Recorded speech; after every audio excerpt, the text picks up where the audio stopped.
Saudara-saudaraku yang terkasih, selamat berjumpa di Renungan Harian di channel Katolik kita.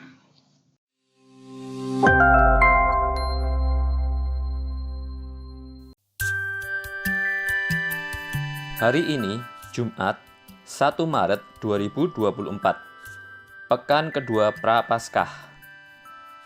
Bacaan pertama. Pembacaan diambil dari Kitab Kejadian, bab 37, ayat 3 sampai dengan 4, dilanjutkan ayat 12, dilanjutkan ayat 13a, dilanjutkan ayat 17b sampai dengan 28. Israel lebih mengasihi Yusuf daripada semua anaknya yang lain, sebab Yusuf itu anak yang lahir pada masa tuanya, dan ia menyuruh membuat jubah yang maha indah bagi dia.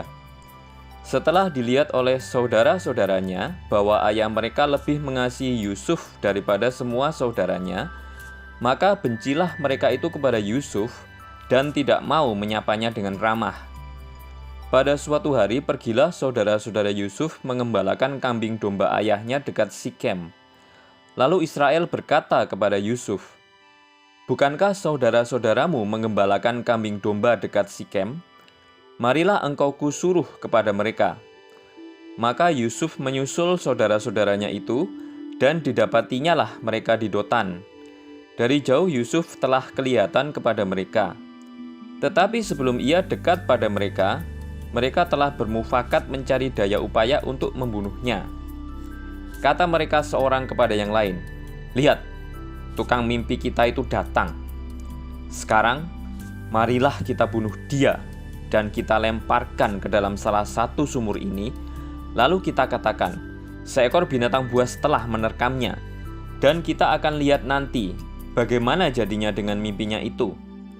Ketika Ruben mendengar hal ini, ia ingin melepaskan Yusuf dari tangan mereka. Sebab itu kata Ruben, "Janganlah kita bunuh dia." Lagi kata Ruben kepada mereka, "Janganlah tumpahkan darah. Lemparkan saja dia ke dalam sumur yang ada di padang gurun ini, tetapi janganlah apa-apakan dia." Maksud Ruben, ia hendak melepaskan Yusuf dari tangan mereka dan membawanya kembali kepada ayahnya. Baru saja Yusuf sampai pada saudara-saudaranya, mereka pun menanggalkan jubah Yusuf, jubah maha indah yang dipakainya itu. Lalu mereka membawa dia dan melemparkannya ke dalam sumur. Sumur itu kosong, tidak berair. Kemudian duduklah mereka untuk makan. Ketika mereka mengangkat muka, kelihatanlah kepada mereka suatu kafilah orang Ismail yang datang dari Gilead dengan untanya yang membawa damar, balsam, dan damar ladam. Mereka sedang dalam perjalanan mengangkut barang-barang itu ke Mesir. Lalu kata Yehuda kepada saudara-saudaranya itu, "Apakah untungnya kita membunuh adik kita itu dan menyembunyikan darahnya? Marilah kita jual dia kepada orang Ismail ini, tetapi janganlah kita apa-apakan dia, karena ia saudara kita, darah daging kita." Dan saudara-saudaranya pun mendengar perkataan itu. Ketika saudagar-saudagar Midian itu lewat, Yusuf diangkut ke atas dari dalam sumur itu, kemudian dijual kepada orang Ismail itu dengan harga 20 shikal perak. Lalu Yusuf dibawa mereka ke Mesir. Demikianlah sabda Tuhan. Syukur kepada Allah. Bacaan Injil. Bacaan diambil dari Injil suci menurut Matius, bab 21, ayat 33 sampai dengan 43, dilanjutkan ayat 45 sampai dengan 46. Sekali peristiwa, Yesus berkata kepada imam-imam kepala serta tua-tua bangsa Yahudi, "Dengarkanlah perumpamaan ini. Seorang tuan tanah membuka kebun anggur dan menanam pagar sekelilingnya. Ia menggali lubang tempat memeras anggur dan mendirikan menara jaga di dalam kebun itu. Kemudian ia menyewakan kebun itu kepada penggarap-penggarap, lalu berangkat ke negeri lain. Ketika hampir tiba musim petik, ia menyuruh hamba-hambanya kepada penggarap-penggarap itu untuk menerima hasil yang menjadi bagiannya. Tetapi para penggarap menangkap hamba-hamba itu, yang seorang mereka pukul, yang lain mereka bunuh, dan yang lain lagi mereka lempari dengan batu. Kemudian Tuhan itu menyuruh pula hamba-hamba yang lain lebih banyak daripada yang semula. Tetapi mereka pun diperlakukan sama seperti kawan-kawan mereka. Akhirnya Tuhan itu menyuruh anaknya kepada mereka. Pikirnya, anakku pasti mereka segani. Tetapi ketika para penggarap melihat anak itu, mereka berkata seorang kepada yang lain, "Ia adalah ahli waris. Mari kita bunuh dia, supaya warisannya menjadi milik kita." Maka mereka menangkap dia dan melemparkannya keluar kebun anggur itu, lalu membunuhnya. Maka apabila tuan kebun anggur itu datang, apakah yang akan dilakukannya dengan penggarap-penggarap itu? Kata imam-imam kepala dan tua-tua itu kepada Yesus, "Ia akan membinasakan orang-orang jahat itu, dan kebun anggurnya akan disewakannya kepada penggarap-penggarap lain yang akan menyerahkan hasil kepadanya pada waktunya." Kata Yesus kepada mereka, "Belum pernahkah kamu baca dalam kitab suci, batu yang dibuang oleh tukang-tukang bangunan telah menjadi batu penjuru? Hal itu terjadi dari pihak Tuhan, suatu perbuatan ajaib di mata kita.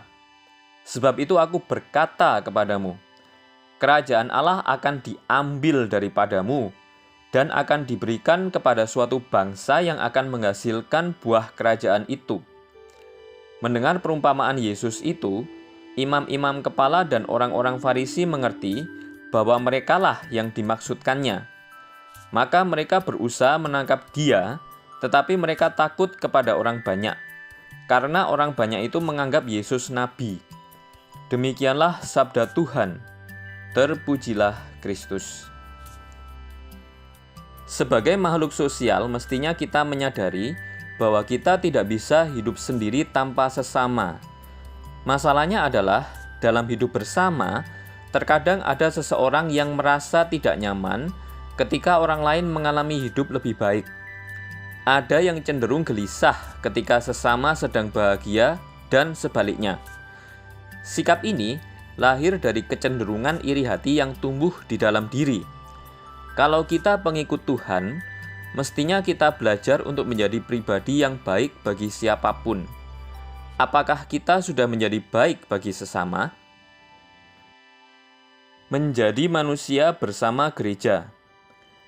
Apa yang ada di benak saudara-saudari ketika mendengar kata bekerja? Kata pertama yang muncul dari kebanyakan orang pasti adalah upah atau gaji. Gaji adalah hal yang hendak kita capai dalam bekerja demi memenuhi kebutuhan hidup sehari-hari. Besar kecilnya gaji berkaitan dengan kata adil. Mengapa demikian? Hal itu dikarenakan gaji tiap orang dari pekerjaannya itu berbeda-beda, sesuai dengan tingkat kesulitan dan penghasilan dari pekerjaannya yang dilakukan tersebut. Namun, keadilan dalam bekerja dan upah tidak sebatas hal tersebut. Keadilan dalam bekerja lebih memberi fokus perhatian pada bagaimana pekerjaan tersebut mampu memanusiakan manusia. Keadilan dalam bekerja dibahas oleh gereja dalam Katekismus Gereja Katolik, paragraf 2436, demikian. Keadilan berhubungan dengan pemberian kepada orang lain, apa yang seharusnya diberikan atau diklaim oleh mereka. Bekerja itu hendaknya menerapkan prinsip keadilan, menerima hak yang harus kita terima demi menjadi manusia bersama gereja. Sumber: M. Wiru Herman, penerjemah, Katekismus Gereja Katolik, ND, Nusa Indah, 2007. Marilah kita berdoa. Putra Allah, terima kasih atas segala rahmat yang telah kuterima sepanjang hari ini. Bantulah aku agar peka terhadap kehendak-Mu, dan didiklah aku menjadi pribadi yang tahu bersyukur. Semoga aku tidak hidup hanya mengejar apa yang memuaskan diri sendiri saja, sebab Engkaulah juru selamatku. Amin. Saudara-saudari yang terkasih, terima kasih atas kebersamaannya dalam renungan harian ini. Kita jumpa lagi di renungan harian berikutnya. Berkah dalam.